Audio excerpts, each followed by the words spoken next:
il voit un enfant de 14 ans, une fille de 14 ans, ou un enfant même déjà à l'école. Tu as 8 ans, tu as une copine à l'école. C'est qui ta copine à l'école? Et puis il pense être sympathique. Ah non. Et quand ton enfant de 8 ans dit non, non, nous c'est la sainteté. À 14 ans, 15 ans, 16 ans, quand ton fils est grand, les gens disent, alors toi ta meuf c'est laquelle? Elle est comment? Ah non, non, moi ma meuf s'appelle le Saint-Esprit. Moi, jeune fille, tu as quel âge? J'ai 16 ans. Tu as un copain? Oui. J'ai un amour, tu as un amoureux? Oui. Comment il s'appelle? Jésus. Comment ça, Jésus? Le monde va te haïr. Ils vont te critiquer. Ils vont dire que tu es frigide. Ils vont dire que tu es coincé. Ils vont dire que tu es anormal. Ils ne vont pas t'acclamer. Quand tu ne fais pas comme eux, ils vont te critiquer. Tu n'as pas le droit de pleurer. Tu dois assumer et être fier. J'ai choisi mon époux. Je ne peux pas me compromettre pour vous. Ça, c'est la dimension de l'épouse. La grande tribulation, quand elle viendra, ça va être terrible. J'ai compassion des gens qui vont rester sur la terre.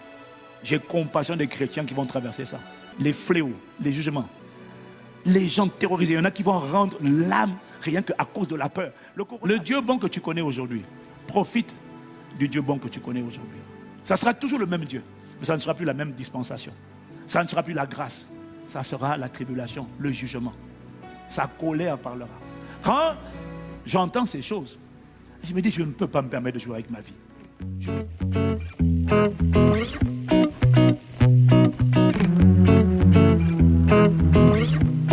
C'est le corps d'Égypte. L'épouse, c'est cette tranche des croyants qui marchent par l'esprit, qui obéissent à Dieu, qui se mettent au garde à vous devant la parole de Dieu, qui ne négocient pas, qui sont violents envers leur chair, envers le diable. Ils ont décidé qu'ils ne seront pas emportés par le diable. Ils sont résolus, ils sont déterminés. Ils ne sont pas parfaits, ils n'ont pas atteint la perfection, mais leur cœur brûle du désir d'être trouvé agréable à l'époux. Leur cœur brûle pour le plaisir de l'époux. Ils ne sont pas parfaits. Non, personne ne l'est.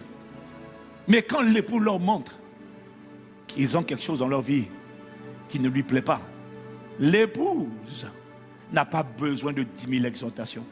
Elle n'a pas besoin qu'on la convainque. Elle n'a pas besoin qu'on lui explique tout. Dès que la voix de l'époux lui dit non, ça ne me glorifie pas. C'est comme une femme. C'est comme une femme qui aime son mari. Moi, ma femme, elle aime son mari, j'aime ma femme. Ma femme, elle peut mettre une tenue. Dès que je la regarde seulement, bon, elle va enlever.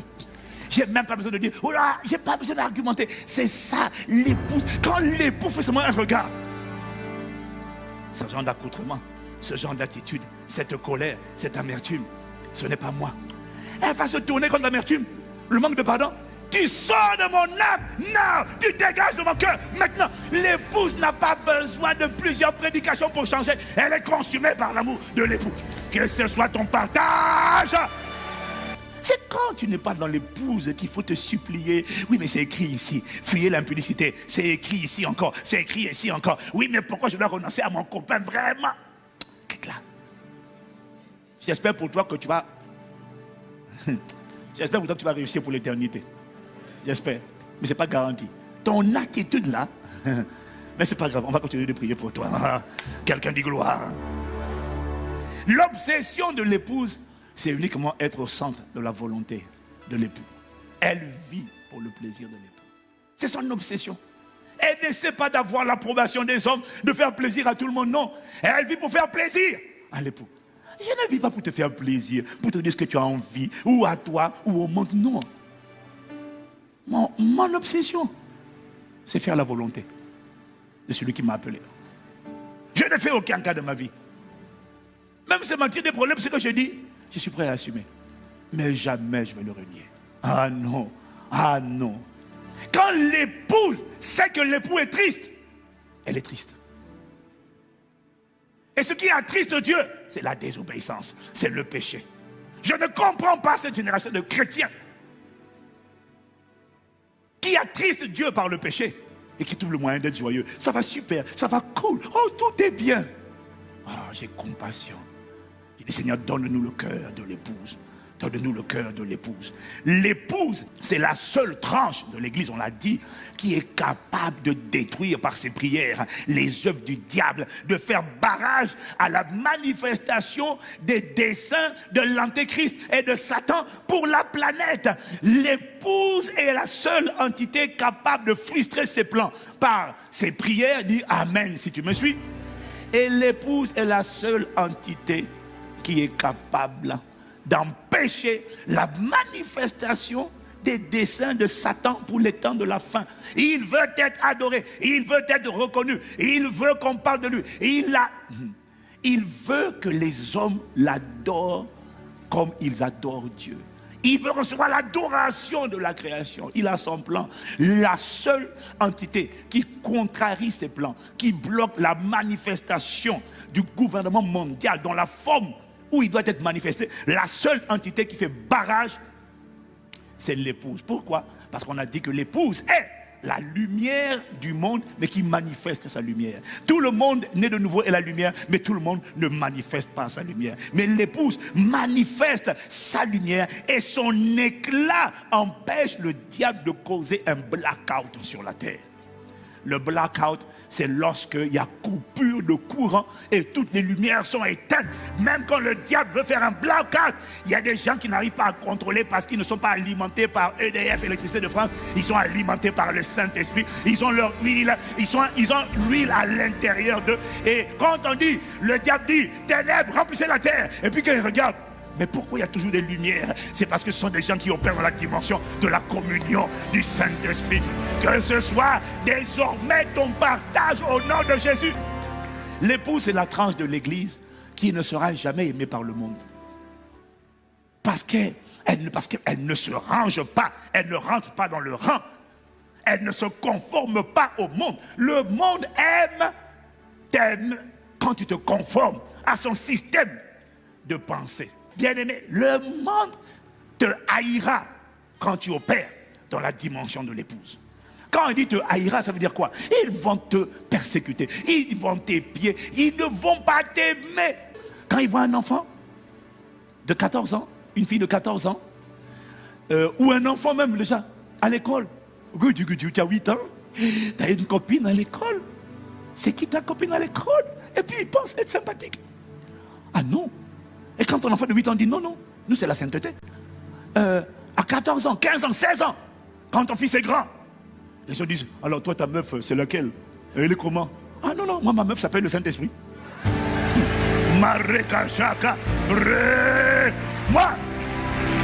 jeune fille, tu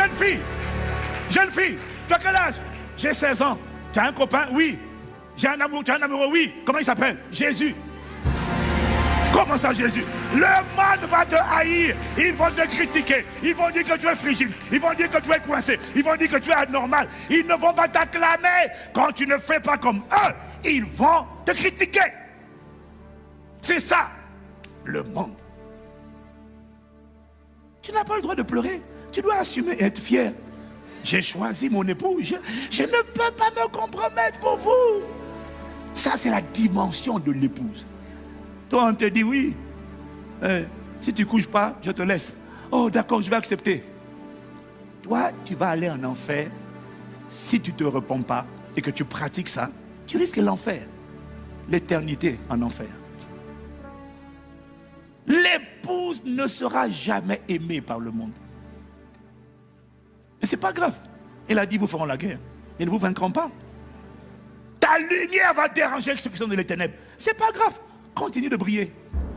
Continue de briller par tes bonnes œuvres. Continue de briller par ta consécration. Mais un jour qui viendra, la Bible dit, le jour où Dieu les visitera, c'est ce jour-là qu'ils vont dire gloire à Dieu. J'ai connu une femme, j'ai connu un homme.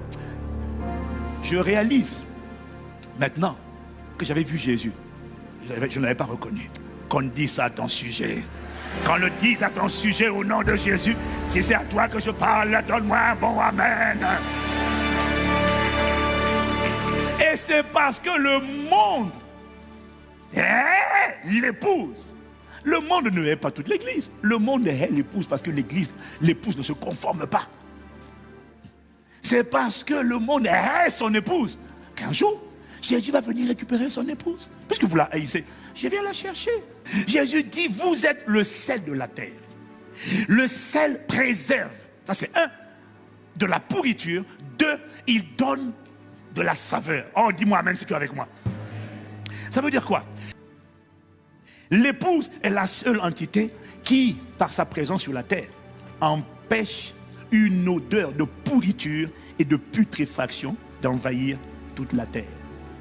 La raison pour laquelle, aux yeux de Dieu, au nez de Dieu, la terre ne pue pas, malgré les abominations des hommes, malgré l'impiété, malgré l'iniquité, malgré l'injustice, la seule raison pour laquelle la terre ne pue pas encore à l'excès, c'est parce qu'il y a l'épouse.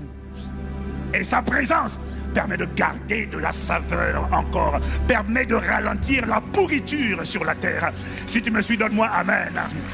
Je n'ai pas entendu ton amen.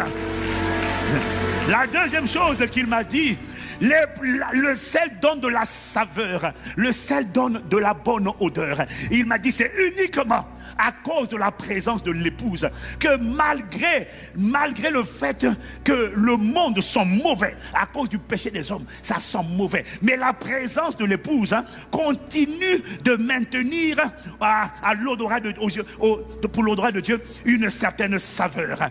C'est à cause de cette présence de l'épouse que la colère de Dieu n'a pas encore atteint son paroxysme ou encore son apogée ou encore son point culminant. Si tu me suis, tu dis amen. Mais lorsque l'épouse de Christ sera enlevée, il m'a dit, la seule odeur qui va se répandre et monter jusqu'au trône de la grâce, quand l'épouse sera enlevée, la putréfaction, la pourriture, ça va sentir mauvais partout. Quand l'épouse aura disparu, c'est une odeur de putréfaction qui va monter devant le trône de la grâce. Et il m'a dit que c'est à ce moment-là que le trône de la grâce va se changer en trône de jugement. Et c'est à ce moment-là, mon frère, ma soeur, que le monde entrera dans une période de jugement divin que la terre n'a jamais connue, qu'on appelle la grande tribulation. C'est à ce moment-là. Et c'est là que plusieurs fléaux vont s'abattre que les hommes n'ont jamais vu. C'est pour ça que je vous dis, ce que vous voyez aujourd'hui, c'est rien du tout. Aujourd'hui, c'est juste un virus qui a attaqué la terre. Quand l'épouse sera enlevée, les hommes vont adorer Satan. Il m'a dit, l'adoration, c'est ce qu'on appelle l'idolâtrie. Cette idolâtrie atteindra son apogée lorsque la bête sera révélée aux hommes et qu'ils vont l'adorer. Parce que l'idolâtrie, c'est la plus grande injure envers le Créateur. Adorer une créature, c'est la plus grande injure qu'on puisse exprimer à Dieu. Et il m'a dit, quand ça se produira, c'est là que ma justice, ma vengeance, ma colère va s'abattre sur la terre. Cette grande tribulation va correspondre à ce que Jean l'a appelé le jour de il dit la colère de l'agneau. Est-ce que tu me suis? La colère de l'agneau. Apocalypse chapitre 6, versets 16 à 17. Et il disait aux montagnes et aux rochers, tombez sur nous et cachez-nous devant la face de celui qui est assis sur le trône et devant la colère de l'agneau, car le grand jour de sa colère est venu ou est arrivé. Qui peut subsister? Bien-aimé, le Jésus que tu vois bon là, le Dieu bon que tu vois là, quand on va passer à la grande tribulation, ça ne sera plus le Dieu de grâce, ça sera le Dieu de jugement. C'est sa colère qui va parler, parce qu'il n'y aura plus le sel. Le sel est enlevé. Dès qu'un homme pêche, ça pue. Mais le problème, c'est que Dieu est saint et Dieu est un juste juge. Je te promets, il n'y a personne qui a envie d'être sur la terre à ce moment-là. Quand ça arrivera, ça va être le jour de la colère de l'agneau. Alors il m'a dit de te dire, tu vois, l'épouse est le pire cauchemar des ténèbres. Dis amen. Dis amen. Mais l'épouse l'épouse de Christ est également la seule qui retient encore aujourd'hui le bras de jugement de Dieu. Pourquoi? Parce qu'elle est le sel. Parce qu'elle est le sel. Et de la même manière que Dieu a d'abord mis Noé à l'abri avant d'envoyer le déluge, de la même manière que Dieu a d'abord fait sortir Lot et sa famille, il a fait sortir de Sodome et Gomorrhe avant d'envoyer la pluie de soufre et de feu. De la même manière, Dieu est obligé de faire sortir son épouse, de l'exfiltrer d'abord avant d'envoyer le jugement. Est-ce que quelqu'un me suit? Ça, c'est la logique de pensée de Dieu basée sur les Écritures. Voilà pourquoi l'épouse de Christ ne peut pas entrer dans la grande tribulation. Maintenant, tu as le droit d'acclamer le Seigneur. Parce que je viens de t'annoncer une bonne nouvelle. L'épouse ne peut pas entrer dans la grande tribulation. Dis-moi amen si tu me suis. L'épouse ne peut pas passer dans la grande tribulation. Elle ne peut pas. Pourquoi? Parce que la grande tribulation, dans Apocalypse 6, il dit, c'est la manifestation de la colère de l'agneau. Comment l'agneau peut-il se mettre en colère envers son épouse alors qu'elle s'est préparée pour lui, alors qu'elle s'est parée pour lui, alors qu'elle s'est sanctifiée pour lui? Comment veux-tu que l'agneau déverse sa colère sur son épouse alors qu'elle est irréprochable? C'est impossible. Beaucoup vont rester, mais l'épouse ne restera pas. Beaucoup de chrétiens vont rester, l'épouse sera enlevée. Elle va aller avec lui dans le ciel pendant 7 ans. D'après Apocalypse, ça sera le temps des noces de l'agneau. Dis-moi amen. Tu ne peux pas te permettre, bien-aimé, de jouer avec ta vie. Non, parce que tu n'as aucune idée de ce qui va arriver. L'épouse n'est pas destinée à la colère. Je dis ça parce qu'il y en a qui te disent que, vous savez, quand on parle de la grande tribulation, il y a les pré-tribulationnistes, les mi-tribulationnistes et puis les postes. Donc il y en a qui disent l'église va rester là pendant l'enlèvement. Il y en a qui disent que l'église sera enlevée avant la grande tribulation. Il y en a qui disent qu'elle sera enlevée au milieu de la grande tribulation ou pendant. Et puis il y en a qui disent qu'elle sera enlevée à la fin. Le problème, c'est qu'il faut se baser sur les Écritures. Dieu a fait sortir Noé. Il a mis Noé à l'abri avant le déluge. Il a fait sortir Lot avant d'envoyer le feu. Comment veux-tu que ça, c'était l'Ancien Testament? Comment veux-tu que pour son épouse, pour ses enfants, il les laisse sur la terre et puis il frappe la terre? Ça n'a aucun sens. Il est obligé d'abord de l'exfiltrer. Chaque fois qu'un pays veut frapper un autre pays, il rappelle d'abord ses ambassadeurs et son personnel diplomatique. On rapatrie d'abord son propre personnel. On n'envoie pas des bombes tant que notre ambassade n'a pas été évacuée. Ça n'a aucun sens. Ça n'a aucun sens. Alors acclame le Seigneur si tu comprends cette parole. Toi et moi, nous ne sommes pas destinés à la colère. Donne-moi amen encore. 1 Thessaloniciens, je suis en train d'atterrir. 1 Thessaloniciens chapitre 1. Ce matin, je vous donne un enseignement pour asseoir votre foi. 1 Thessaloniciens chapitre 1, versets 9 à 10. Car on raconte à notre sujet quel accès nous avons eu auprès de vous et comment vous vous êtes convertis à Dieu en abandonnant les idoles pour servir le Dieu vivant et vrai et pour attendre des cieux son Fils qu'il a ressuscité des morts, Jésus, qui nous délivre de la colère à venir. Jésus nous délivre de la colère qui arrive. Jésus ne nous laisse pas dans la colère qui arrive. Il est là pour nous délivrer de la colère. Je n'ai pas entendu ton amen. Romains 5, verset 9. À plus forte raison, dit Paul, à plus forte raison donc, maintenant que nous sommes justifiés par son sang, saurons-nous sauver par lui de la colère. Maintenant que nous sommes justifiés, il ne peut pas envoyer ces fléaux, ces catastrophes, ces jugements, non. Et enfin, 1 Thessaloniciens chapitre 5, verset 9. 1 Thessaloniciens 5, lis bien. Car Dieu ne nous a pas destinés à la colère, mais à l'acquisition du salut par notre Seigneur Jésus-Christ. Quelqu'un me dit amen. Dieu ne nous a pas destinés à la colère. Pourquoi est-ce que je suis en train de te dire ça? Je te dis ça parce que aujourd'hui sur Internet, honnêtement, j'ai compassion. Parce que tout le monde est devenu prophète. Tout le monde parle de la fin du monde. Et beaucoup te disent, ce que tu vois là, ah là là, c'est la grande tribulation. On est dans la grande tribulation. Quoi? On est dans la grande tribulation où? La grande tribulation, c'est l'ouverture des 7 sceaux. Ça commence à partir de Apocalypse 6. Apocalypse 6 te dit que ce qui va arriver sur la terre là, ça s'appelle la colère de l'agneau. Qu'est-ce que j'essaie de te dire? Nous ne sommes pas dans la grande tribulation. J'ai des gens que je connais qui me disent même, on est déjà là, là c'est déjà la grande tribulation. Tu sais, je dis, mais frère, vous confondez tribulation et grande tribulation. Vous savez pourquoi le livre de 2 Thessaloniciens a été écrit? Paul a rédigé l'épître de 2 Thessaloniciens parce que il y a des gens qui sont allés à Thessalonique et ils sont allés dire aux chrétiens de Thessalonique qui étaient persécutés, qui étaient privés de leurs biens. Il y en a qu'on mettait en prison, il y en a qu'on tuait. Paul est allé les voir. Paul leur a écrit cette lettre parce que les gars ont reçu une lettre, soi-disant venant de Paul, qui leur disait que l'enlèvement était déjà arrivé et qu'ils avaient raté le retour du Seigneur.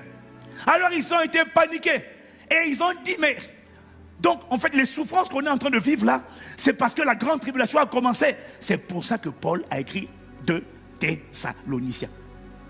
Et au chapitre 2, il leur dit non, concernant le retour du Seigneur et son avènement, ne vous laissez pas troubler par une lettre. C'est là maintenant qu'il dit, car il faut d'abord que l'apostasie soit arrivée et que soit paru le fils de la perdition, l'impie, le fils de la perdition, celui qui s'élève au-dessus de tout, ce qu'on appelle Dieu, etc. Et que Jésus-Christ va être détruit par le souffle de son avènement. Quelqu'un me dit amen s'il me suit.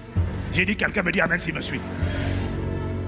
Beaucoup confondent tribulation et grande tribulation. Le coronavirus, c'est une tribulation pour les hommes. Mais Dieu a permis, il n'a pas voulu, Dieu a permis pour montrer aux hommes qu'ils ne sont rien. Et pour convaincre ceux qui encore se cramponnaient au monde qu'il est le seul secours et le seul recours. Il n'y a de salut en aucun autre.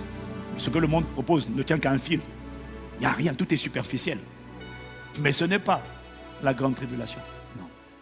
La grande tribulation, quand elle viendra, quand tu lis à partir du livre du chapitre 6, ça va être terrible. J'ai compassion des gens qui vont rester sur la terre. J'ai compassion des chrétiens qui vont traverser ça.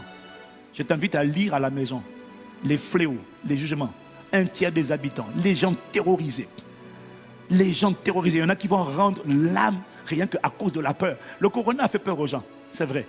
Mais la plupart des gens ne sont pas morts par crise cardiaque. Mais là, dans la grande tribulation, tu n'as pas envie d'être là. Tu n'as pas envie d'être là.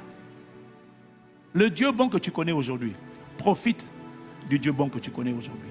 Ça sera toujours le même Dieu, mais ça ne sera plus la même dispensation. Ça ne sera plus la grâce. Ça sera la tribulation, le jugement. Sa colère parlera. Il ne veut pas que sa colère se détourne, s'oriente vers toi. C'est pour ça qu'il te demande de te cacher en Christ.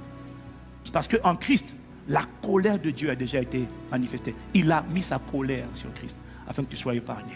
Bien-aimé, valorise cette parole. Quand j'entends ces choses, je me dis, je ne peux pas me permettre de jouer avec ma vie. Je ne peux pas jouer avec l'éternité. Celui qui joue avec sa vie, celui qui n'est pas sauvé maintenant, celui qui n'entre pas dans la dimension de l'épouse maintenant, va devoir entrer dans la grande tribulation. Et dans la grande tribulation, beaucoup seront sauvés, mais ils vont devoir, et beaucoup, ils seront nombreux, à préférer mourir plutôt que de porter la marque de la bête. Mais pourquoi te faire décapiter? Parce qu'ils disent qu'ils seront décapités. Adore la bête. Non, coupe la tête. Ça signifie que les gens, pendant la bête, le dirigeant mondial sera un dictateur. Il ne tuera pas les gens avec la chaise électrique. Non. Ça veut dire que quand tu lis les Écritures, ça veut dire que la mort, pas par pendaison, par décapitation, va revenir et sera acceptée par tous les pays développés comme étant la sentence de mort pour les rebelles, pour ceux qui refusent d'adorer la bête. Pourquoi risquer de perdre ta vie décapitée, sachant que, quand tu lis les Écritures, les chrétiens qui vont entrer dans la grande tribulation parce qu'ils auront raté l'enlèvement, vont devoir se sauver au prix de leur propre sang. Mais ils ne vivront pas les noces de l'agneau. Ils mourront, ils vont aller au ciel, mais ils n'auront pas encore ressuscité. Eux, lis Apocalypse chapitre 20, tu vas lire que eux, les martyrs de la grande tribulation, ne vont ressusciter qu'à la fin de 7 ans. Ils viendront quand la fête est finie. Quelle tristesse. J'ai envie de te supplier. Ne joue pas avec ta vie. Tu n'as pas envie de vivre cette époque-là. Je t'en supplie. Incline la tête avec moi. Parmi les hommes, près d'Emmanuel, me consoler pour les difficultés, les tribulations que j'ai connues. Il n'y aura plus de pleurs, plus de larmes, plus de souffrance, plus de douleur, plus de maladie. Waouh! Oh, merci de m'avoir accepté. Merci de m'avoir rendu capable de persévérer sur la terre. Cette colère de Dieu a été réservée pour les démons et pour Satan. Mais plein d'êtres humains vont rejoindre, vont boire de cette coupe parce qu'ils ont choisi l'apostasie. Ils ont choisi la rébellion. Ils ont choisi la séparation d'avec Dieu. Oh bien-aimé, je t'en supplie. Ne sous-estime pas cette parole. Entends quand Dieu te parle. Viens à lui maintenant. Ne te contente pas de prier. Ne te contente pas d'aller à l'église. Ne te contente pas de servir. Décide de faire partie de l'épouse. Celle qui sert sa parole. Celle qui ne badine pas. Quand Dieu dit aime, elle aime. Quand Dieu dit pardonne, elle pardonne. Elle ne peut pas garder la rancœur. Quand Dieu dit réjouis-toi avec ceux qui se réjouissent, ne fais pas partie de ceux qui critiquent, de ceux qui calomnient. Bien-aimé, ne joue pas avec ton éternité. Ne laisse pas le diable te tromper, je t'en supplie. Je m'adresse à toi qui es connecté au son de ma voix ce matin. Tu pries. Tu dis je suis catholique, je suis protestant. Ça n'a aucune valeur devant Dieu. Orthodoxe, bouddhiste, musulman, tout ça ce sont des religions. Dieu ordonne à tous les hommes de se repentir, de mettre leur vie en ordre, car il a fixé un jour où il jugera les vivants et les morts selon la justice, à travers le seul, pas l'un des, non, le seul qu'il a préparé. Actes chapitre 17, versets 30 à 31.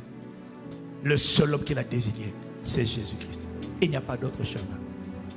Alors je parle à toi, tu es dans l'idolâtrie. Oui, dans ma famille, on prie Jésus, mais on prie aussi. Arrête. Je t'en supplie. Arrête. Reviens à Jésus. Je t'en supplie. Le reste, c'est ce qu'on appelle l'idolâtrie. C'est la plus grande offense envers Dieu. Décide de naître de nouveau et de rejoindre les rangs de l'épouse. Ne sacrifie pas ton éternité pour ceux qui n'en vaut pas la peine. Veux-tu incliner la tête avec moi? Là où tu es connecté au son de ma voix. Veux-tu incliner la tête? Je m'adresse à deux personnes. Deux types de personnes.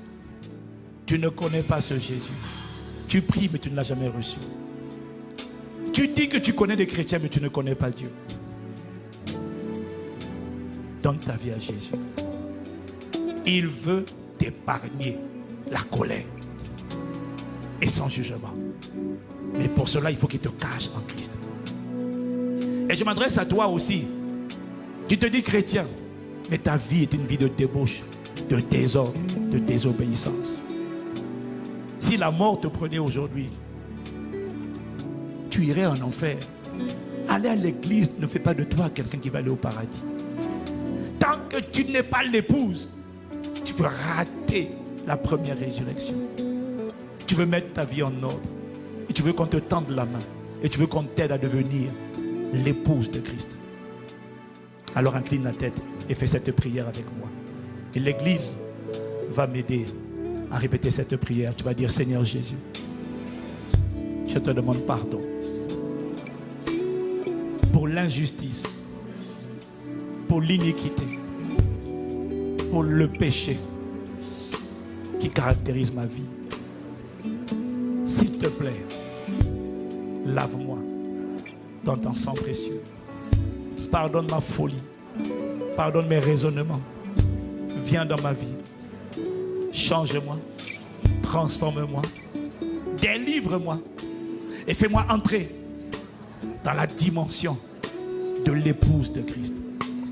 S'il te plaît, j'accepte ta volonté pour ma vie. Merci Jésus. Au nom de Jésus, je crois à partir de cette prière que tu es apaisé envers moi, que tu es désormais mon sauveur et mon Seigneur. Au nom de Jésus. Et je crois que j'ai la vie éternelle à partir de maintenant. Et je garderai cette vie par ta grâce au nom de Jésus.